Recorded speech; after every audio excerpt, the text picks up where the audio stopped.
ஐந்தினை 50 செய்யுள் 6. தலைவியானவள் தன்னுடைய தோழியிடம் தலைவனுடைய பிரிவை பற்றி வருந்தி பேசுவதான செய்யுள்.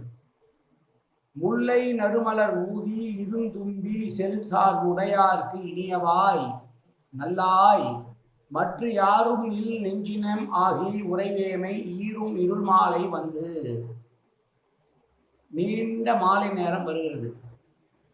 இந்த மாலை காலத்தில் கரிய வண்டுகள் முல்லை மலர்களிலே படிந்து ரீகாரம் செய்து தலைவனை சார்ந்திருக்கின்ற மகளிருக்கு இன்பத்தை கொடுக்கக்கூடியதாக இருக்கிறது. ஆனால் பிரிவினால் தனித்து துணை இல்லாது தவிக்கின்ற என் உள்ளத்திற்கு இது பெரும் துயரை தருகிறது, என் உயிரை பிளக்கின்றது, நான் எவ்வாறு பொறுத்து கொள்ள முடியும், என் தலைவன் வரவில்லையே என்று சொல்லுகிற செய்யும்.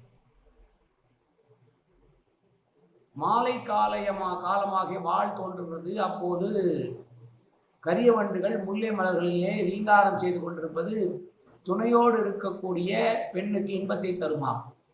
ஆனால் அதுவே துணை இல்லாமல் தவித்திருக்கிற பெண்ணுக்கு, தலைவனை பிரிந்திருக்கிற பெண்ணுக்கு அது மிகப்பெரிய துன்பத்தை தருகிறது என்று தலைவி சொன்ன செய்யுள் இந்த செய்யுள்.